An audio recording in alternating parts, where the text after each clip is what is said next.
Nah ini ya, kita masuk. Nah kita akan masuk dalam doa. Ini saya mute dulu ya semuanya. Oke, kita masuk dalam doa ya. Mari kita berdoa, kita mohon pertolongan Tuhan. Kami bersyukur, kami terus dibawa dalam hati yang sungguh-sungguh mau mengenal kebenaran yang seperti susu yang murni. Dan kami juga mendapatkan satu kekuatan jiwa dan roh kami yang betul-betul disegarkan dalam kuasa firman yang kekal, firman yang hidup itu.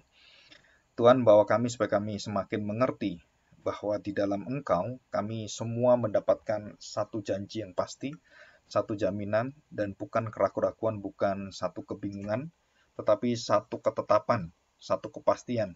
Seperti kami diasuransikan oleh Bapa dan di dalam keluarga Allah yang besar, kami menjadi anak-anak yang diangkat di dalam pengertian persaudaraan di dalam Kristus karena kematian Kristus, darahnya dan tubuhnya sudah menjadi satu jaminan bagi kami. Karena kami percaya, maka kami mendapatkan pengetahuan yang kekal itu.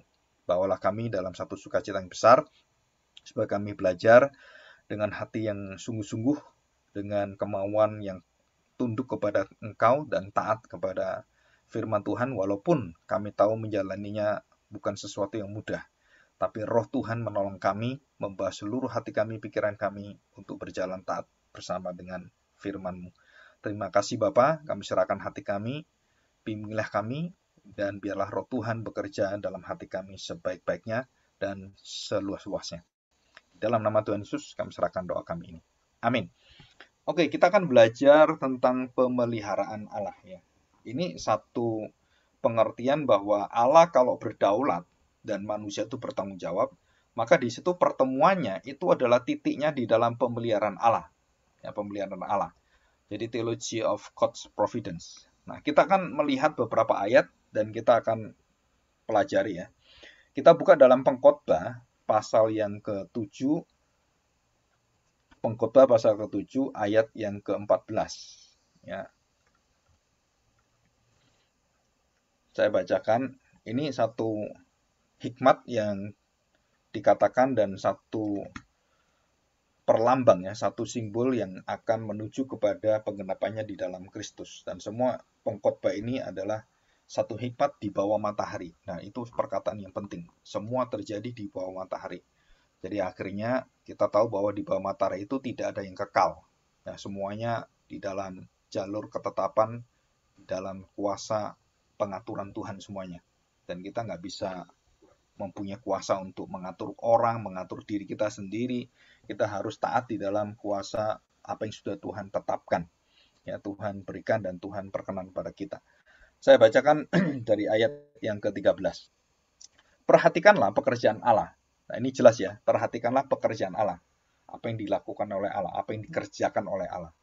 Siapakah yang dapat meluruskan apa yang telah dibengkokkannya? Jadi artinya kalau Tuhan sudah mengarahkan ke kiri atau ke kanan, siapa yang bisa membalikkan lagi? Siapa yang bisa mengatur Allah? 14. Pada hari mujur bergembiralah. Tetapi pada hari malang ingatlah bahwa hari malang ini pun jelas dikatakan dijadikan Allah seperti juga hari mujur. Supaya manusia tidak dapat menemukan sesuatu mengenai masa depannya. Jadi ini jelas sekali bahwa manusia itu malang dan mujur itu semua ditetapkan oleh Allah dan diberikan oleh Allah dan dijadikan oleh Allah. Dijadikan itu artinya Allah yang merancang semuanya. Nah, perhatikan baik-baik bahwa kemujuran dan kemalangan itu berbeda dengan bahwa Allah tidak merancang dan merencanakan kejahatan bagi kita, selalu kebaikan. Jadi nasib malang dan nasib mujur itu semuanya menuju kepada kebaikan. Jadi jangan dikatakan, wah kalau nasib malang berarti Tuhan merancang kejahatan. Enggak, karena itu bukan bagian kemalangan saja, karena itu berkaitan dengan semua bagian hidup kita. Dan bukan hanya satu cuplikan atau satu pecahan dari kejadian yang ada dalam hidup kita, tapi itu menyeluruh, menyeluruh. Ya, jadi kita melihatnya bukan satu peristiwa, wah ini kemalangan, ini kejahatan gitu. Bukan, tapi dari semua yang ada dan semuanya bersama-sama menggarap dan menyatukan semua kejadian itu adalah tujuannya untuk kebaikan hidup kita, kebaikan dari semua rencana Allah dan untuk memuliakan Allah. Dan itu jelas. Jadi ini sesuatu yang sangat jelas sekali. Saya ulangi ya. Jadi jelas sekali dikatakan pada hari mujur bergembiralah, tetapi pada hari malang ingatlah bahwa hari malang ini pun dijadikan Allah seperti juga hari mujur, supaya manusia tidak dapat menemukan sesuatu mengenai masa depannya. Dalam hidupku yang sia-sia, aku telah melihat segala hal ini. Ada orang saleh yang binasa dalam kesalehannya. Jadi orang baik kok, orang Kristen, orang rajin, kok malah mendapatkan celaka, malang gitu. Dalam kesalehannya, dalam imannya, dalam kekudusannya gitu ya. Ada orang fasik yang hidupnya lama dalam kejahatannya. Loh, orang fasik kok diberkati, orang fasik kok lebih baik daripada hidup kita. Nah, saudara kita harus tahu ya, ini semua adalah sia-sia sebenarnya. Jadi jangan melihatnya secara apa yang dinilai oleh dunia. Kita harus tahu seluruh ujungnya itu kemana. 16. Janganlah terlalu saleh, janganlah perilakumu terlalu berhikmat. Mengapa engkau akan membinasakan dirimu sendiri? Janganlah terlalu fasik, janganlah terlalu bodoh. Mengapa engkau mau mati sebelum waktunya? Adalah baik kalau engkau memegang yang satu dan juga tidak melepaskan yang lain, karena orang yang takut akan Allah luput dari kedua-duanya. Nah, ini kuncinya adalah kalau orang yang hidup takut akan Allah, baik malang, baik mujur, dia tetap di dalam kebaikan dan dikatakan dia memiliki satu kekuatan dan semuanya itu akan Tuhan jamin hidup kita bersama dengan Tuhan.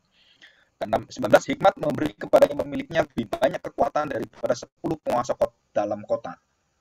Jadi hikmat Allah di dalam Kristus itu melebihi kekuatan orang-orang yang dikatakan penguasa di dalam kota-kota, 10 penguasa. Dan itu sempurna ya, jadi kita punya kekuatan yang luar biasa. Jaminan itu apa? Yaitu Allah memelihara kita, Allah bersama kita, Allah tidak tinggalkan kita. Nah, kita akan pelajari nanti apa arti pemeliharaan. Dalam Yesaya 45:7 juga sama, kalimatnya sama ya. Coba saya baca lagi supaya ini kita ingat-ingat. Dan kalau perlu, saudara bisa menghafal ayat-ayat seperti ini, mengingatnya dan hal-hal penting gitu ya.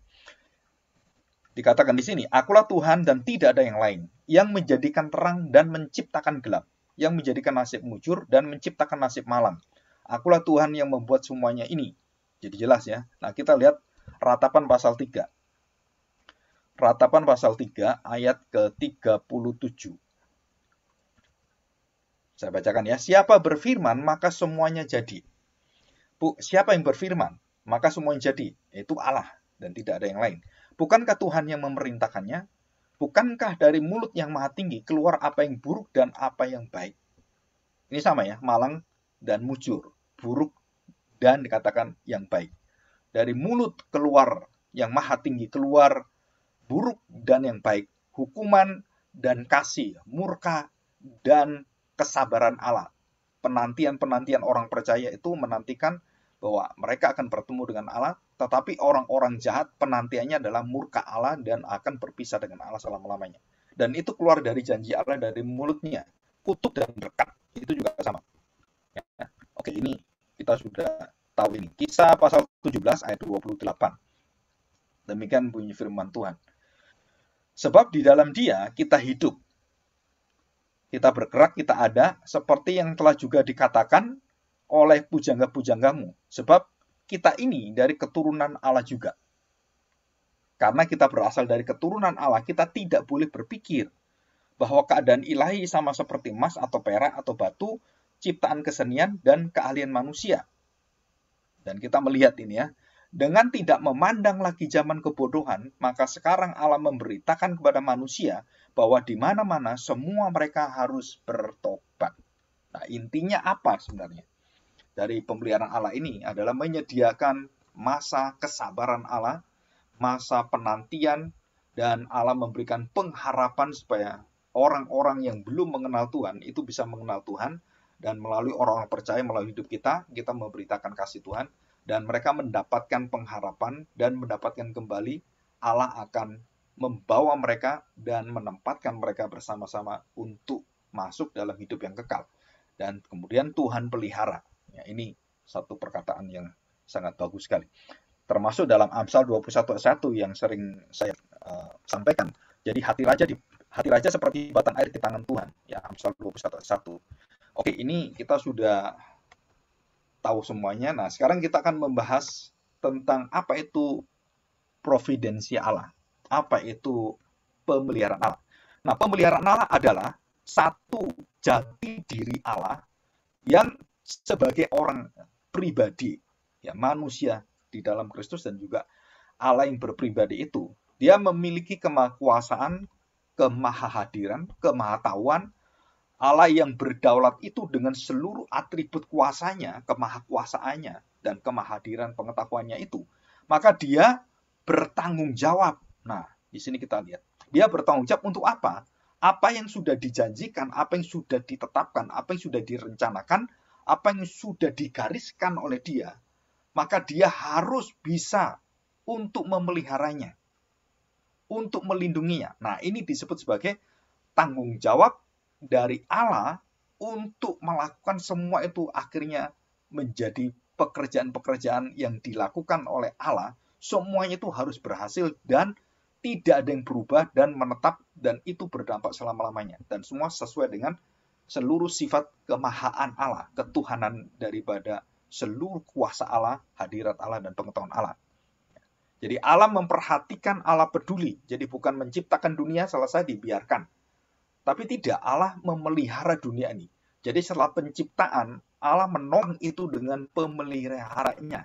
Jadi sustainer. Jadi Allah itu yang menopang, yang juga dia penopang dari seluruh apa yang ada. Dan dikatakan di dalam firman Tuhan, Ibrani pasal 1 ayat 3 itu jelas dikatakan bahwa Kristuslah yang akan menopang seluruh dunia ini. Dan dialah yang memenuhi semua segala sesuatu di dalam dia. Jadi Allah di dalam kemahakuasaan dan semua keilahiannya bertanggung jawab waktu dia merencanakan dan menghendakinya, dia harus melakukan tindakan-tindakan dalam kepedulian hatinya. Allah menjagai, menopang, mengarahkan segala hal yang ada, seluruh arahnya dan tujuan segala sesuatu peristiwa, baik yang kita lihat, yang tidak kita lihat, baik yang besar atau kecil, baik sejarah yang berkaitan dengan perang dunia ataupun yang berkaitan dengan hal yang kecil, bahkan sampai yang tidak kita pikirkan. Ya, bagaimanakah burung itu terbang ke kiri, ke kanan, bagaimanakah semut itu berjalan ke atas, ke bawah, atau turun naik, dan semuanya itu di dalam rancangan kehendak Tuhan dan di dalam pemeliharaan Allah. Nah, di sini kita akan melihat di dalam pemeliharaan Allah itu akhirnya terjadilah peristiwa-peristiwa mujizat-mujizat. Jadi mujizat itu, teologi mujizat, pengertian pengajaran mujizat itu berasal dari induknya, yaitu providensia Allah. Jadi kita bisa nangkep ini ya. Jadi dari providensia Allah lah kita baru tahu bahwa Allah menjaga kita dan melakukan tindakan-tindakan yang termasuk di dalamnya, tindakan yang langsung dan tidak langsung. Ya, melalui alam semesta ini, melalui hamba-hambanya, melalui orang-orang lain, atau yang diperintah, disuruh oleh dia, diutus oleh dia, atau dia bertindak langsung melakukan mujizatnya. Nah, itu tindakan-tindakan yang luar biasa. Ya, supra alamiah, supranatural di situ. Ya. Nah, kita lanjutkan. Jadi setelah Allah bisa mengarahkan seluruh tindakan segala suatu peristiwa sesuai dengan kehendaknya, dan bukan hanya dia mengarahkan, termasuk di dalamnya, dengan memerintah. Kita harus tahu, kalau Allah itu memerintah artinya dia itu raja. Kalau Allah itu memerintah berarti dia itu yang penguasanya. Kalau Allah memerintah berarti dialah yang menguasai penguasa dan dia pencipta. Dan dialah rajanya, tuannya. Segala sesuatu. Dan bukan hanya memerintah, bukan hanya menopang menjaga, dia juga menyediakan semua apa yang akan terjadi dan bagaimana kehendaknya akan digenapi. Nah, dia menyediakan semua. Yang bersifat materi, bersifat pekerjaan, bersifat peristiwa, bersifat apapun. Itu semuanya kebutuhan-kebutuhannya, dia menyediakan segala suatu kebutuhan. Ya, apapun kebutuhannya untuk memenuhi dan menggenapi seluruh rencana ketetapan-ketetapannya. Nah, ini providensia Allah. Jadi secara mudah providensia Allah adalah Allah akan menggenapi dan menjalankan dengan sempurna seluruhnya dengan cara Tuhan, dan dengan jalan pikiran Tuhan, dan dengan seluruh sifat-sifat Tuhan. Dan dia mulai dari peristiwa yang ada, yang tidak pernah kita pikirkan. Saya lahir di tempat ini, saya mati di tempat ini, atau saya bekerja di sini, kok saya bisa akhirnya keluar dari pekerjaan ini, saya dari kota ini kok bisa pindah ke kota sini, dari gang ini bisa gang ke sana, dari gereja ini bisa ke gereja sana. Itu semuanya itu dalam pemeliharaan pengaturan Allah yang mutlak. Mutlak itu, saudara. Artinya mutlak itu bahwa semua di dalam hikmat Allah diatur oleh Allah. Ya, jadi ini kita tahu ini. Jadi supaya kita tahu. Jadi semua pekerjaan providensi Allah ini itu diserahkan dan dikerjakan oleh satu pribadi, yaitu pengantara yang bernama Yesus Kristus anaknya. Jadi misi Allah dalam memelihara dunia ini, termasuk di dalam menebus, menyelamatkan dalam sejarah penebusan, orang-orang yang berdosa melawan dia dan sepanjang sejarah itu, dan termasuk bangsa Israel yang biadab, yang membunuh anaknya, Kristus itu semuanya di dalam satu kerangka berpikir bahwa Allah memelihara dan juga mengarahkan dan menetapkan segala sesuatu yang baik, yang jahat, yang buruk, ataupun yang malang, yang mujur, yang gelap, yang terang, itu di dalam satu kekuatan pemeliharaan Allah. Jadi bukan dia tidak bisa apa-apa, malah dia yang mengatur kejahatan-kejahatan itu sesuai dengan apa yang dia kehendaki, sesuai dengan rencananya. Jadi kejahatan seperti Mordekai dijahati oleh Haman, dan kemudian merancang kejahatan, itu semuanya di dalam pemeliharaan dan Allah tahu dan Allah mengarahkan semuanya. Jadi kita harus tahu ini. Jadi jelas sekali bahwa seluruh hidup kita ini ada pemeliharaan Allah. Nah, kita harus mengerti bahwa kata providensia Allah, providence itu tidak ada di dalam Alkitab. Artinya tidak ada kata-kata pemeliharaan Allah, nggak ada. Tetapi penjagaan, menopang, dia akan terus bersama-sama dengan engkau dan dia tidak pernah tinggalkan, itu kata-kata itu. Jadi secara providensia Allah, katanya, istilahnya, Alkitab tidak ada providensia Allah. Jadi kata itu nggak ada. Tetapi dari artinya dan semua menjelaskan providensia Allah itu begitu jelas ada semuanya. Ya, maka kita pakai providensia Allah supaya kita bisa merangkum itu dan kita bisa lebih jelas melihat bahwa ini adalah satu penjagaan Allah, satu pemeliharaan Allah. Dan kalau kita ngomong itu seperti satu pohon dipelihara dan kita sirami sampai pohon itu berbuah, sampai pohon itu kemudian menghasilkan buahnya, itu tidak ditinggalkan. Itu semua di dalam pengawasan, di dalam satu pengertian bahwa Allah yang menyediakan segala-galanya. Jadi kalau ada masalah-masalah, dia ada semua di sana. Di situ. Jadi ini pengertian yang mendasar ya tentang providensia Allah. Nah, nanti kita akan lihat di beberapa unsur. Nah, ya kita melihat ini.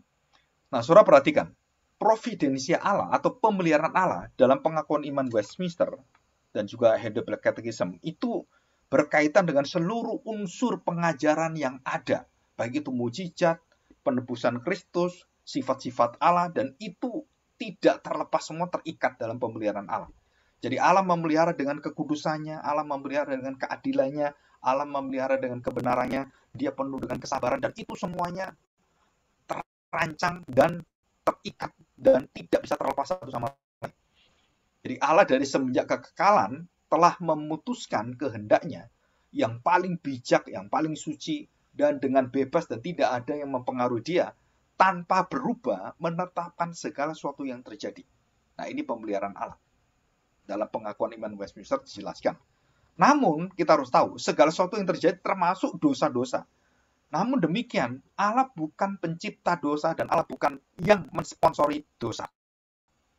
Jadi arti kata sponsori itu artinya bahwa dia ya memang mengingini dosa. Dia melakukan itu di dalam dosa itu kan melawan kekudusannya. Bukan, yang melakukan bukan Tuhan, tapi Tuhan di dalam kuasanya dia menetapkan dan dia tidak melakukan dosa dan tidak ada dosa dalam diri Allah. Ya, yang melakukan itu manusia dan di dalam kuasa Allah itu semua bisa di dalam rancangan Tuhan dan dia bisa menggunakan semua peristiwa-peristiwa kekejaman manusia, dosa-dosa dan semua keinginan-keinginan manusia itu dia satukan semua dan dia godok semuanya dan dia kemudian atur, dia kendalikan dan dia putuskan mana yang terjadi semua satu persatu dan waktunya kapan, harinya kapan, jamnya, detik-detiknya kapan, bagaimana pesawat akan jatuh, dia semuanya yang mengatur. Ya. Jadi bukan diatur oleh, itu oleh kuasa kegelapan, atau bahkan seluruh kuasa kegelapan yang ada itu di dalam kendali Tuhan semua. Ya, kita belajar itu dari kitab Ayub, belajar dari yang ada di dalam peristiwa Abraham, termasuk peristiwa sampai ini Daud yang kita baca bahwa Daud dipengaruhi oleh roh setan, ya, roh yang akhirnya dia menyuruh dia untuk menghitung tentaranya yang banyak itu, ya, ratusan ribu dan mungkin hampir jutaan, ya, tentara-tentara dan juga semuanya yang bisa berperang. Dia kepingin menghitung itu semuanya, dan itu satu dosa yang besar. Dan dari mana dosa itu ada? Itu dari hati Daud yang serakah, plus, ya, plus dengan apa?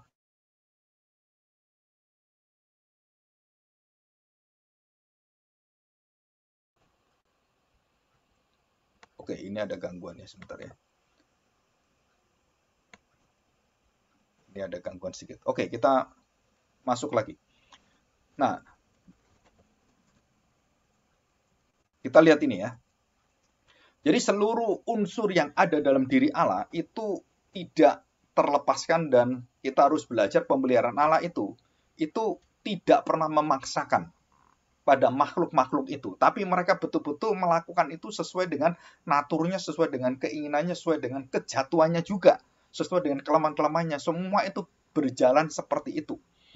Jadi kalau Herodes kemudian kejam membunuh anak-anak waktu Yesus datang itu, waktu dia masih kecil, dan Herodes memperkirakan anak umur 2 tahun, itu semua dalam ketetapan Allah dan sudah dinubuatkan, dan dikatakan bahwa semua ibu-ibu akan menangis seperti Rahel, ya. Dan itu terjadi di dalam kejahatan Herodes, kekejaman Herodes. Dan itu sudah dinubuatkan, sudah ditetapkan. Jadi tidak ada paksaan. Herodes waktu melakukan itu, dia betul-betul menyukainya. Dia betul-betul mengingini membunuh orang-orang itu karena dia ingin menjadi kaisar raja yang tetap bertahta dan tidak boleh ada yang lain. Ya, dan itu bebas dari semuanya itu. Jadi Allah tidak bisa disalahkan dan tidak bisa dikatakan dia pencipta dosa, dia pensponsor dosa, dia yang merancang dosa, dia yang melakukan dosa. Nggak bisa, karena Allah itu kudus, tetapi dosa-dosa manusia yang ada itu dibawa kendali Tuhan dan bisa diarahkan Tuhan, bisa menjadi alat Tuhan, dan semuanya Allah berdaulat dan mengontrol. Nah, itu disebut sebagai pemeliharaan Allah. Jadi bagaimana cara Allah menggenapinya, kehendak itu? Semuanya. Allah bisa memakai dengan kuasa dia langsung, ataupun dia memakai semua penyebab-penyebab yang kedua, ketiga, keempat, dan semuanya. Itu dirancang oleh dia dan berjalan persis seperti yang dia kehendaki, dan rancangan yang tidak berubah itu berjalan satu persatu. Jadi dari detik ke detik, dari waktu ke waktu, dari menit, jam, sampai kepada hari, sampai kepada bulan, sampai kepada tahun, dan sampai akhir, bahkan sampai di dalam kekekalan. Ya, itu kita akan mendapatkan satu jaminan. Ya. Dengan kata lain, Allah bekerja tidak langsung melalui penyebab-penyebab sekunder untuk menggenapi rencananya, tetapi dia bisa bekerja juga langsung tak langsung, atau dia memakai orang-orang yang diutus ataupun seluruh semesta alam. Jadi kalau Allah mau berbicara pada seseorang, atau Allah mau berbicara pada Musa, Allah mau berbicara dengan nabi-nabi, kadang-kadang Allah memakai, sebelum dia berbicara, itu dia memakai satu guntur, satu gempa, terus satu alam semesta ini yang menjadi tanda dia mau hadir, ya, baik di dalam kekudusannya, baik di dalam kekuasaan yang hebat. Nah, itu Tuhan memakai itu. Jadi bisa memakai alam semesta, dia bisa memakai orang, dia bisa memakai peristiwa, dia bisa memakai apapun, ya, untuk menggenapkan rencananya di situ. Ya. Oke, kita lanjutkan. Ya. Nah, kita melihat bagaimana Allah memelihara alam semesta. Ya, dunia yang fisik yang kita lihat, dan Tuhan sudah memberikan semuanya. Bagaimana Tuhan memelihara dan bahkan mengatur bangsa-bangsa, itu Tuhan semua yang atur. Jadi siapa yang naik sampai kepada pemilihan RT RW di rumah kita, itu semua di dalam pemeliharaan Allah. Bukan artinya bahwa Allah itu kurang kerjaan ngurusin pemilihan RT, bukan.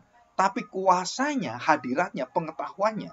Jadi bukan Allah pribadinya yang datang ngurusin, bukan. Tapi dia menjangkaunya. Nah, ini istilah yang sangat bagus sekali. Jadi Allah sanggup menjangkaunya, sanggup mengaturnya.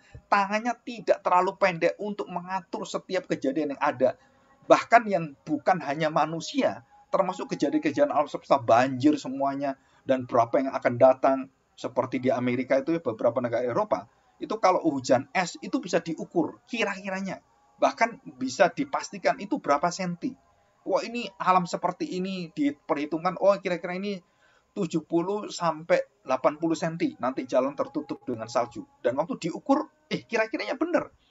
Coba bayangkan, manusia bisa mengukur itu dengan ketepatan yang luar biasa, apalagi Tuhan. Dan Tuhan lebih lagi daripada itu. Bahkan yang tidak bisa dihitung manusia, Tuhan sudah memperhitungkan semuanya. Jadi bangsa-bangsa semuanya di dalam pengaturan Tuhan. Coba kita baca Mazmur 66. Ya, kita lihat Mazmur 66 ayat yang ke-7. Ya, saya bacakan ya. Ayat 6. Ia mengubah laut menjadi tanah kering dan orang-orang itu berjalan kaki menyeberangi sungai. Oleh sebab itu kita bersuka cita karena dia. Ini waktu bangsa Israel itu ya, lewat itu ya, atau laut juga. 7. Yang memerintah dengan perkasa untuk selama-lamanya, yang matanya, nah dikatakan di sini, mengawasi bangsa-bangsa. Ya, perkataan matanya mengawasi itu artinya bukan cuma melihat, tapi dia juga mengawasi itu, dia juga mempunyai kemampuan untuk mengatur, hadir, dan dia yang berperkara dengan mereka semuanya. Dengan kekejaman mereka, dengan hati mereka yang jahat, itu Allah berperkara. Raja yang baik atau raja yang jahat, semua Allah berperkara. Dikatakan di sini, matanya mengawasi bangsa-bangsa, pemberontak-pemberontak tidak dapat meninggikan diri di hadapan dia. Luar biasa ini. Pujilah Allah kami, hai bangsa-bangsa, dan perdengarkanlah puji-pujian kepadanya. Ia mempertahankan jiwa kami di dalam hidup dan tidak membiarkan kaki kami goyah. Sebab engkau telah menguji kami, ya Allah, telah memurnikan kami seperti orang memurnikan perak. Ini tujuan Tuhan kenapa? Semua diatur Tuhan semuanya. Untuk membawa kita dimurnikan, untuk disegarkan, dan kita dimunculkan oleh Tuhan. Kita mempunyai iman, kasih, pengharapan, itu betul-betul bersinar seperti emas. Dan itu luar biasa sekali. Dan bahkan untuk hidup manusia juga sama ya. Mati hidup manusia juga sama. Galatia pasal 1 ayat yang ke-15. Coba kita lihatin. Ya, tetapi waktu ia yang telah memilih aku sejak kandungan ibuku dan memanggil aku oleh kasih karunia-Nya. Ini ada di Mazmur 119, Mazmur 139 atau Mazmur 51. Sejak dari kandungan aku di dalam dosa, sejak dari kandungan aku dipanggil oleh Tuhan. Itu sama persis. Jadi dikatakan sama persis.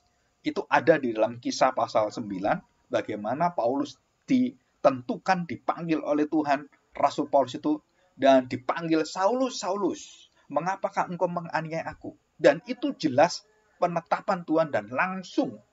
Dan Tuhan tidak memakai siapapun, dia langsung memilih Paulus seperti dia memilih 11 murid, yang satu itu mengkhianati dia, 12 murid ya. Dan kemudian digantikan oleh Paulus. Sebenarnya mereka menggantikan dengan Matias, tapi Tuhan memilih langsung.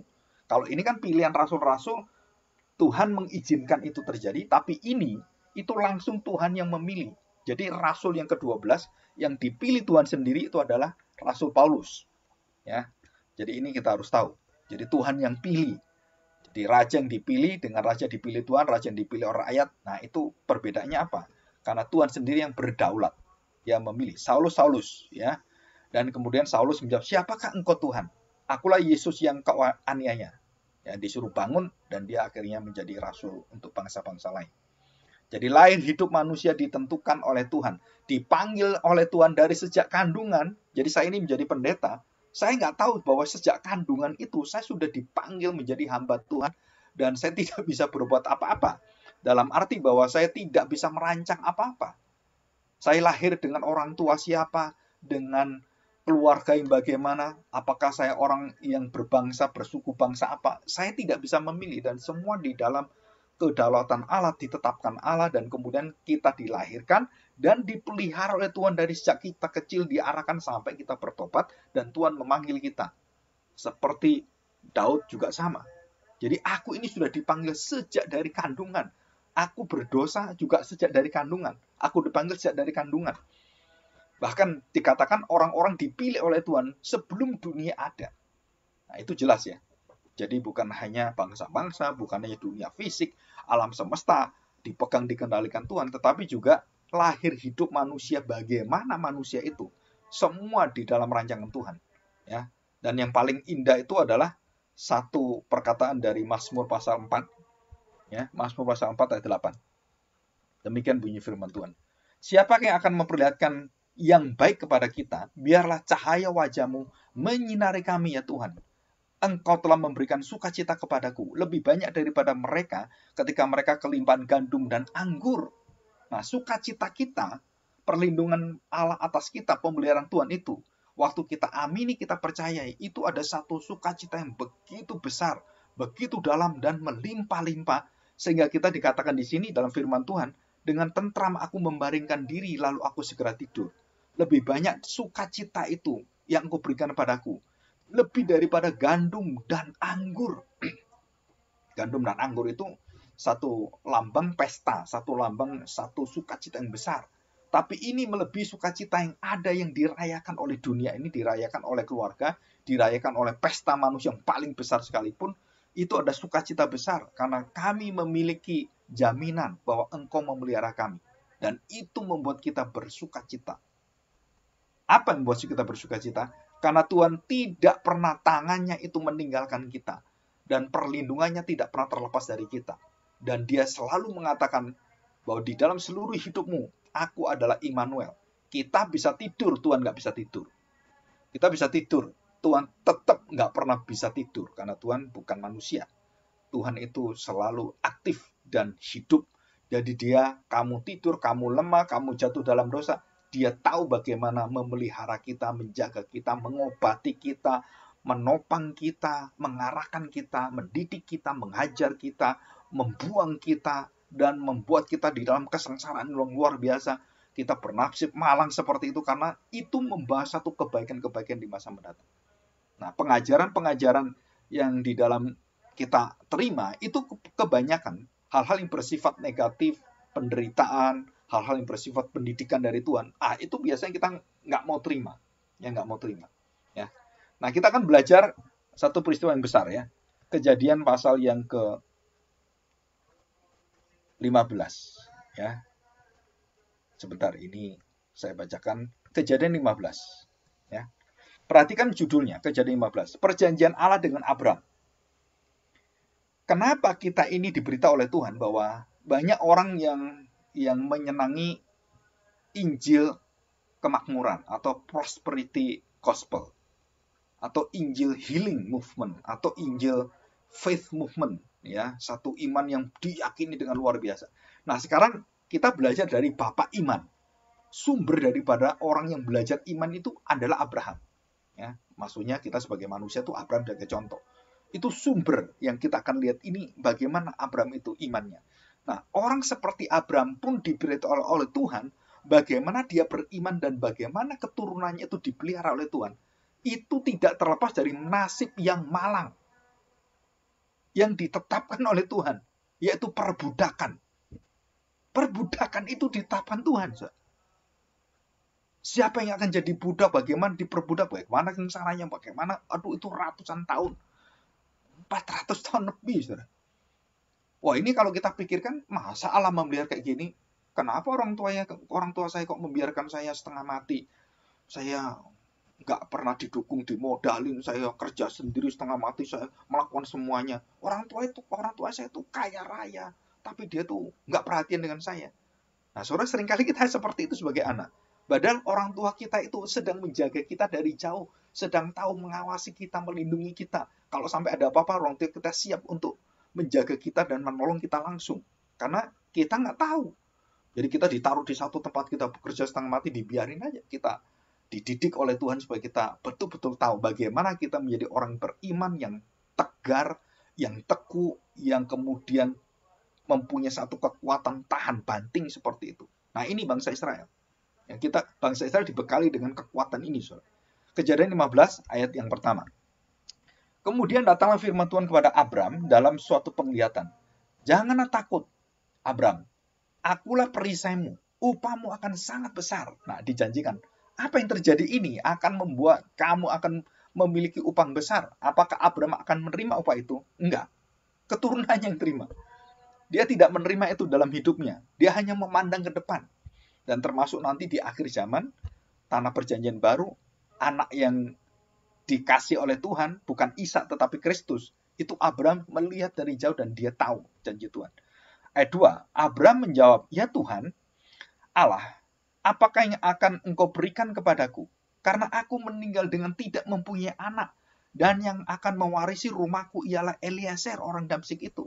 Jadi nanti yang menggantikan Abraham itu, kalau nggak punya anak, ya ini orang kepercayaan dia Eliezer. Dan Eliezer ini, kalau sudah kepercayaan, kalau dia mati, dia akan memelihara istrinya. Atau boleh dikatakan berhak untuk mengawini Sarah. Artinya, apa artinya? Kalau saya mati, berarti Sarah yang punya keturunan, ya dengan Eliezer. Dan dia bisa punya keturunan. Dan itu keturunan yang nanti menjadi anak perjanjian. Apakah itu yang dikatakan Tuhan? Enggak.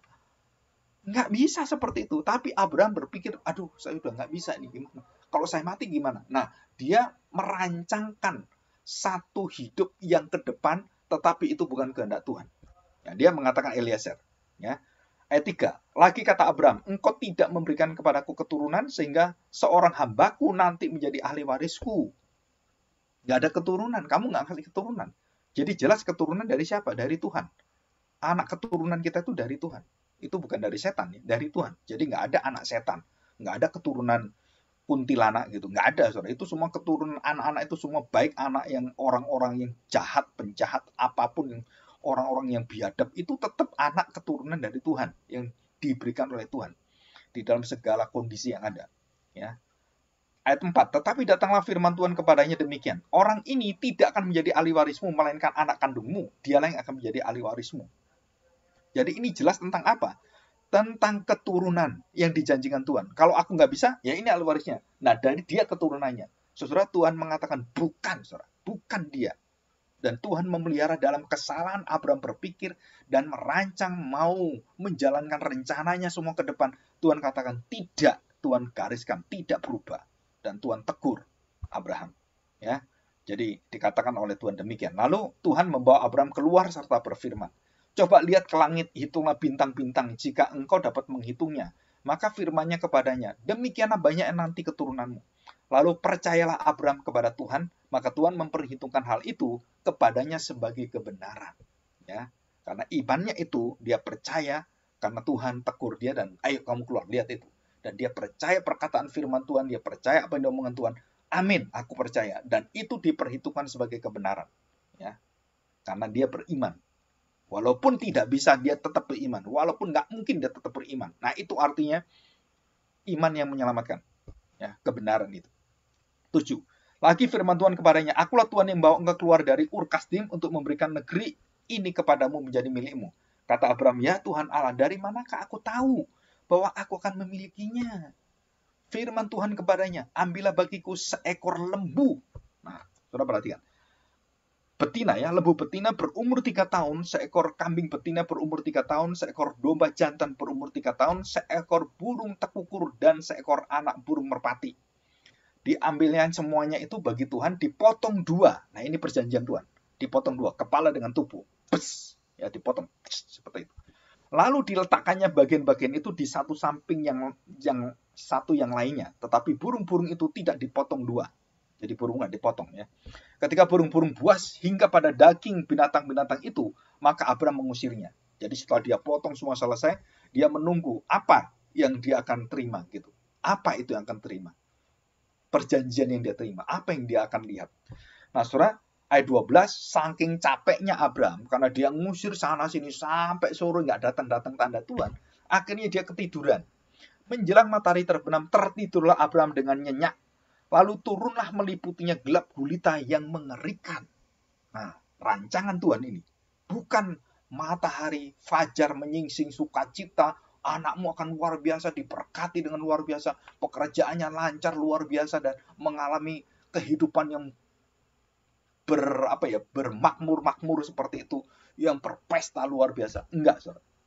Dari katakan di sini, lalu turunlah meliputinya gelap gulita yang mengerikan. Firman Tuhan kepada Abraham, ketahuilah dengan sesungguhnya bahwa keturunanmu akan menjadi orang asing dalam suatu negeri dan bukan kepunyaan mereka, dan bahwa mereka akan diperbudak dan dianiaya 400 tahun lamanya. Tetapi bangsa yang memperbudak mereka, nah ini tanggung jawab Tuhan. Apa tanggung jawab Tuhan? Bukan hanya dia membiarkan bangsa itu menghantam selama 400 tahun, tetapi dia juga bertanggung jawab untuk menegakkan keadilan dan kuasa kekudusannya. Tetapi bangsa yang akan memperbudak mereka akan kuhukum, dan sesudah itu mereka akan keluar dengan membawa harta benda yang banyak. Tetapi engkau akan pergi kepada nenek moyangmu dengan sejahtera. Engkau akan dikuburkan pada waktu yang telah putih rambutmu. Tetapi keturunan yang keempat akan kembali ke sini. Sebab sebelum itu kedurjanaan orang Amori itu belum genap. 17. Ketika matahari mulai terbenam dan hari menjadi gelap, maka kelihatanlah perapian yang berasap serta sulu yang berapi lewat di antara potongan-potong daging. Jadi api kemuliaan Tuhan membakar daging itu semua. Ada nyala-nyala api yang kelihatan, perapian berasap ya. Dan sulu api jalan melewati di antara potongan itu. 18. Kejadian 15 ayat 18. Pada hari itu Tuhan mengadakan perjanjian dengan Abraham serta berfirman, kepada keturunanmu lah kuberikan negeri ini, mulai dari sungai Mesir sampai ke sungai yang besar itu, sungai Efrat, yaitu tanah orang Keni, tanah orang Kenas, orang Kadmon, orang Het, orang Feris, orang Rifaim, orang Amori, orang Kanaan, orang Girgasi, dan orang Yebus itu. Dijelaskan oleh Tuhan semua. Ini semuanya. Tetapi sebelum kamu ke sana, kamu mengalami satu penderitaan perbudakan 400 tahun. Dan saudara, ini ada rancangan Tuhan. Kita bersyukur. Kalau kita berpikir, kenapa Tuhan merancang perbudakan? Kenapa Tuhan merancang hidup saya seperti ini? Kenapa Tuhan merancang? Kalau saya pikir-pikir, kenapa ya? Saya kok mengalami kecelakaan seperti ini? Saya pernah mengalami kecelakaan beberapa kali. Ya mau mati gitu. Dan kecelakaan-kecelakaan sampai, ya boleh dikatakan kalau nggak ada tangan Tuhan yang memelihara saya, itu saya mati. Jadi bahu saya ini kan operasian tulang-tulang ini pecah semuanya. Muka saya juga, ini muka juga pecah gitu. Terus kaki saya juga waktu masih remaja juga pernah patah juga. Nah, dari situ kita melihat kejadian-kejadian itu kita nggak bisa ngerti. Ini kemana kejadian ini? Mau maksudnya apa? Saya nggak bisa lagi sekolah, saya nggak bisa bekerja, saya nggak bisa ini, nggak bisa itu. Aduh, semuanya tuh serba, aduh nanti kalau tangan saya nggak bisa digerakin gimana? Tinggal tangan cuma satu, kalau ini sudah hancur gitu kan. Tapi bisa dioperasi dan kemudian bisa balik dan utuh semuanya. Nah, baru tahu di dalam perjalanan hidup saya itu, seperti juga bangsa Israel mengalami begitu banyak hal-hal yang sulit diterima, kecelakaan, musibah, dan malapetaka, dan banyak yang lain yang dikatakan nasib yang malang. Tetapi menghantar saya untuk apa? Mendapatkan satu panggilan indah surgawi, menjadi hambanya. Dan itu adalah sukacita yang tidak bisa digantikan dengan nasib malang saya saja. Kesulitan-kesulitan hidup saya. Dan ini sukacitanya melebihi itu semuanya.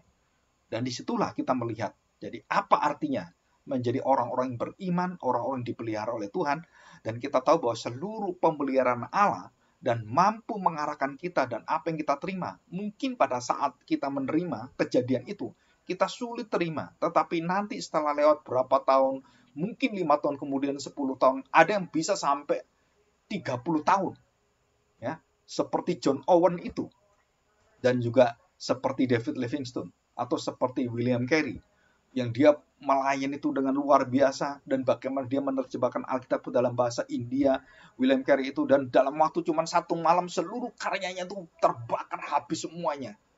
Bertahun-tahun, berpuluh-puluh tahun dia ngerjakan terjemahan itu, dan di dalam waktu sekejap.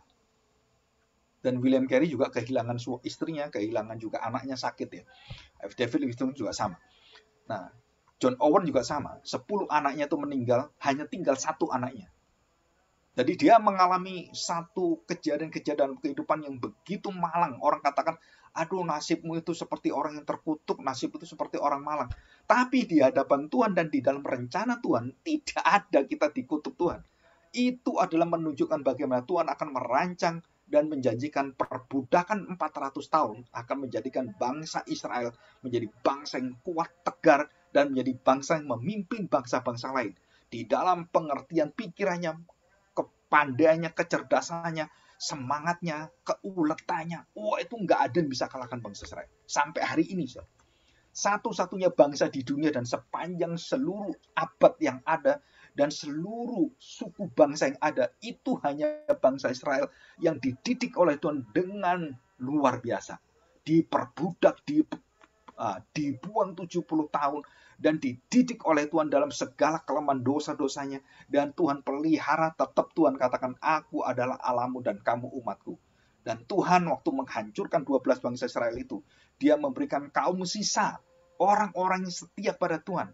Dan waktu seluruh bangsa itu murtad kepada Tuhan, menghina Tuhan, menista Tuhan, dan bagaimana Elia sendirian dan dia berkata pada Tuhan, Tuhan, aku sendirian ini. Dan Tuhan katakan, enggak, kamu enggak sendirian. Ada 7.000 orang yang aku jagai dan aku pelihara, dan imannya tidak gugur. Jadi jangan kamu merasa kamu sendirian. Enggak, kamu jangan sombong. Masih banyak orang lain.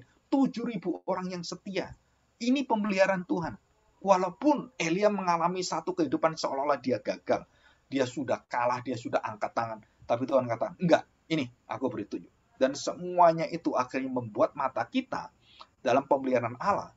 Kita tahu ada satu sukacita kebaikan Tuhan yang ada di depan kita, yaitu kita dibawa dalam kemuliaan hidup kita untuk meninggikan dan menyaksikan bersyukur bahwa Tuhan di atas segala-galanya. Nah, ini yang paling penting di dalam kita melihat pemeliharaan Allah. Jadi seluruh tujuan pemeliharaan Allah adalah semuanya diatur Tuhan dengan sifat-sifat Allah, dengan kedaulatan Allah, dengan kemahakuasaannya, maha hadir, maha taunya, dan dia tetapkan semua kejadian termasuk 400 perbudakan dan bagaimana dilepaskan, dan raja yang bertanggung jawab memperbudak 400 tahun itu aku akan binasakan. Saudara, ini semua di tangan Tuhan semuanya. Jadi kalau saya melihat cerita bagaimana perbudakan itu beda dengan cerita yang biasa, saudara. Kalau kita sekolah minggu, ya diperbudak, ya kita harus setia pada Tuhan. Ini bukan soal masalah kesetiaan. Ini bagaimana Tuhan memelihara bangsa Israel itu, bangsa yang dipilih dan dicintai oleh dia. Dan melalui Abraham diberitahu. Dan Abraham waktu diberitahu oleh Tuhan, Abraham harus menceritakan itu. Menceritakan itu kepada keturunannya. Dia ceritakan kepada Isa, dia ceritakan kepada Yakub, Yakub ceritakan pada anak-anaknya, sampai kemudian anak-anaknya berada di Mesir dan dia baru tahu. Nah, ini yang diceritakan oleh Bapak kita, oleh nenek moyang kita, oleh kakek kita, Abraham. Kita berada dalam perbudakan. Berapa tahun waktu itu dia ngomong? Wah, tanya, kita berapa tahun? 400 tahun. Waduh, 400 tahun. Sudah ditetapkan Tuhan 400 tahun. Kita nggak bisa apa-apa. Anaknya lahir, punya anak, sampai hampir 2 juta orang lebih. Sekitar hampir 3 juta. Jadi cuman berapa puluh, 70 orang, yang ada datang ke sana, akhirnya menjadi 2 juta orang selama 440 tahun. 400 tahun. Selama 400 tahun dan 40 tahun di padang belantara, saudara. Jadi 430 plus 40 tahun. Jadi hampir 500 tahun. Wah, ini satu bagaimana Allah mengajar, mendidik kita supaya kita tahu bahwa Allah ada selalu bersama kita di belakang semua peristiwa dalam hidup kita. Allah menjamin kita, aku setia dan selalu setia. Aku adalah Immanuel. Rohku bersama dengan engkau selama-lamanya dan tidak meninggalkan engkau. Dan Tuhan jamin itu, saudara.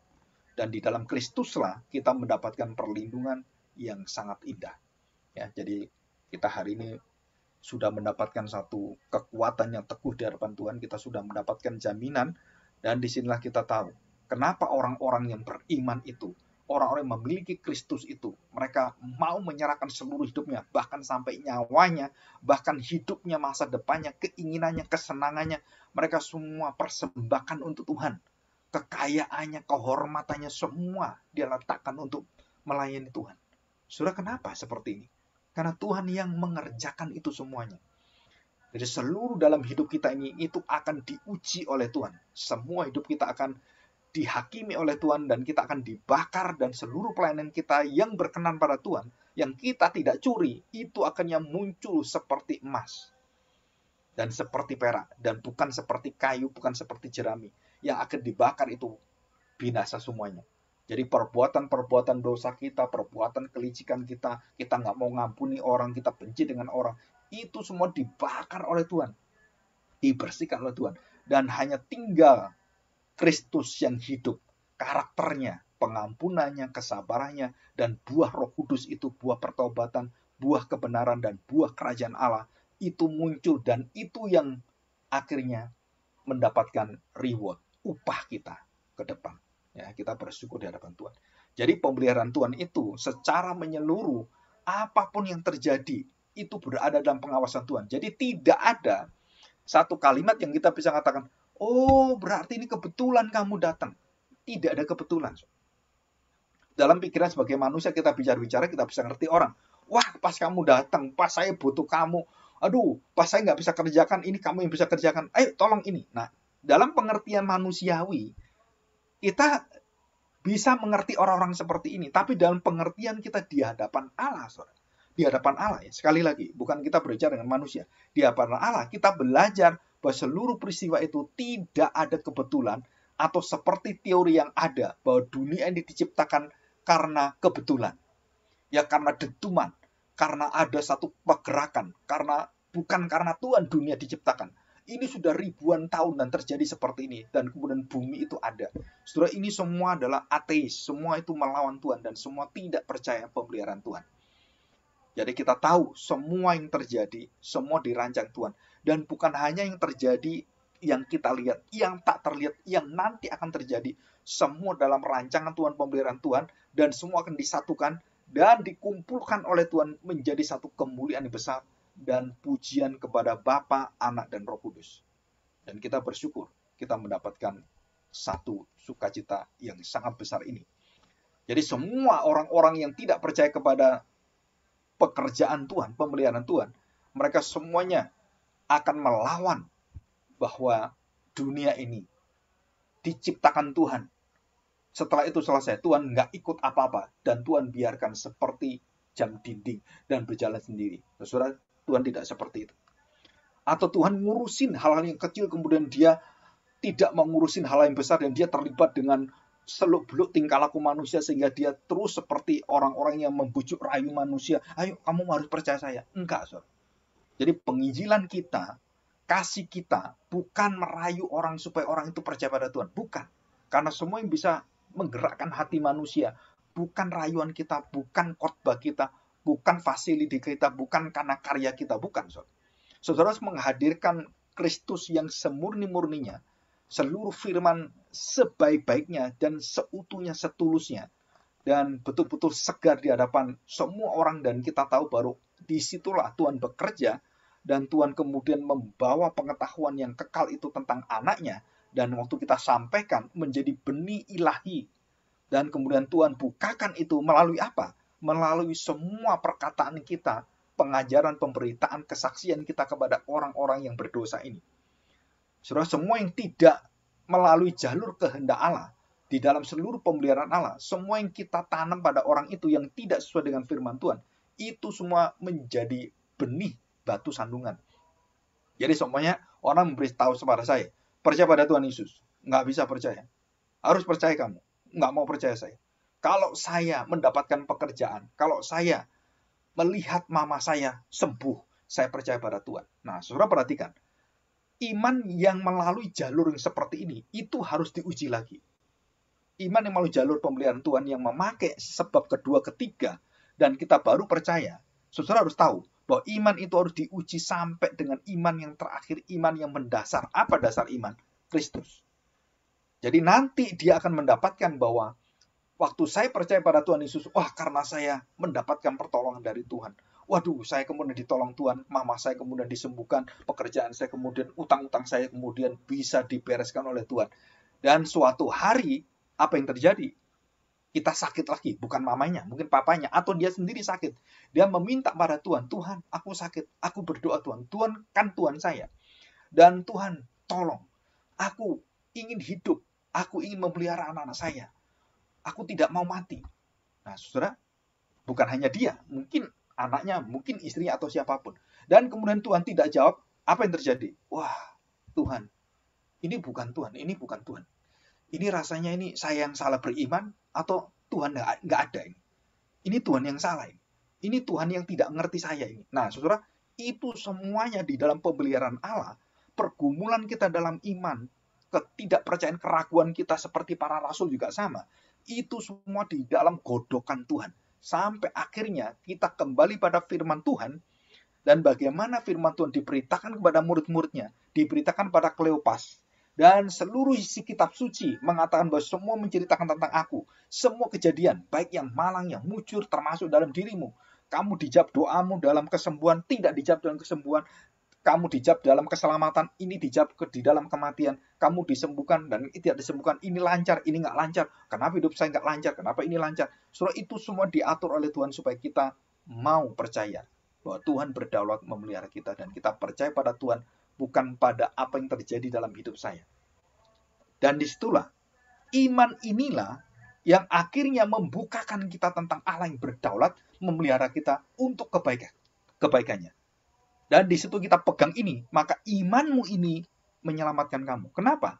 Karena iman saya ini berdasarkan imannya Kristus. Berdasarkan iman dari Allah yang diberikan pada saya. Jadi iman dari Allah itu apa? Aku tidak tolong kamu, kamu mau apa? Kalau sampai aku tidak tolong kamu. Tuhan Yesus berdoa di Getsemani juga sama, 3 kali. Rasul Paulus berdoa 3 kali juga sama, nggak dijawab Tuhan. Tidak diberikan apa yang seperti dia mau. Ataupun seperti Sadrak, Mesak, Abednego, tidak ditolong Tuhan dan dimasukkan dalam api. Dan mereka mengatakan, aku tidak ditolong Tuhan pun, tetap Tuhan saya adalah Tuhan. Dan saya mati pun, kami rela. Nah, iman inilah yang menyelamatkan. Jadi bukan iman yang berdasarkan, bukan pada pemeliharaan Tuhan, tapi kepada pemaksaan bahwa saya harus lakukan ini. Kalau Tuhan jawab, saya beriman, saya percaya, saya kuat, saya sungguh-sungguh menjadi anak Tuhan. Kalau enggak, saya nggak mau ikut Tuhan lah. Nah, itu bukan beriman. Itu kita berkeyakinan. Beriman itu adalah menerima apa yang Tuhan berikan pada kita. Menerima apa yang Tuhan berikan, apa yang Tuhan terima, dan Tuhan berikan pada kita, kita terima. Jadi iman itu sebenarnya adalah menerima apa yang dipelihara oleh Tuhan dengan kuasanya, dan apapun terjadi 400 tahun. Anak cucumu diperbudak.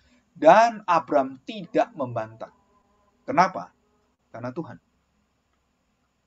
Jadi saudara, seluruh hidup kita ini, sampai nanti kita mati, saudara harus percaya itu di dalam kedaulatan Tuhan, pemeliharaan Tuhan, dan semua perbuatan yang Tuhan kerjakan dalam hidup kita, secara langsung atau melalui semua sebab yang ada di sekeliling kita, itu membawa satu kemuliaan, kebaikan, dan kekaguman kita kepada Allah yang dimuliakan, ditinggikan, dan Dia adalah Allah satu-satunya.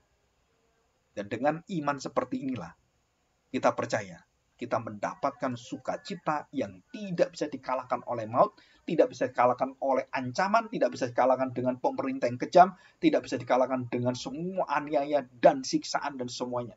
Dan kita tahu, ini rahasia kekuatan iman Kristen. Iman yang apa? Iman yang percaya segala sesuatu di dalam pemeliharaan Allah. Ya. Dan inilah hukum yang jelas ada di dalam diri kita. Ya, oke, terakhir. Tujuan tertinggi dari perspektif pemeliharaan Allah adalah semata-mata untuk semuanya memuliakan Allah di dalam kehendaknya dan menjamin memastikan kehendaknya pasti terlaksana, terpenuhi. Allah memerintah semua urusan manusia dan berkarya melalui tatanan yang ada, baik yang alamiah, pemerintah, bangsa-bangsa, penguasa, pemerintahan yang ada. Allah berkuasa semuanya. Peperangan yang ada, Ukraina dengan Rusia, dan semuanya itu di dalam kuasa kedaulatan Tuhan. Tuhan yang atur semuanya. Dan kita kagum dengan Tuhan. Kenapa? Karena kita tidak takut dengan ancaman apapun. Karena kita sudah dijamin bersama dengan Tuhan. Dan inilah satu kuasa yang ada dalam diri kita. Jadi kita dijamin, dipastikan, dan kemudian kita diasuransi dengan satu perjanjian yang baru, dengan darah yang kudus, darah yang mahal, yang tidak bisa digantikan oleh siapapun, dan di dalam penderitaan, kematian, yang kesengsaraan yang tidak pernah bisa kita terima, dan Kristus yang bersama dengan kita, dan Dia berkata, akulah Immanuel. Artinya, aku tidak pernah tinggalkan kamu, aku bersama dengan kamu. Sampai akhir zaman, aku akan bersama dengan kamu. Ya. Mari kita berdoa, kita bersyukur, dan kalau ada pertanyaan, nanti bisa ditanyakan ya. Mari kita masuk dalam doa.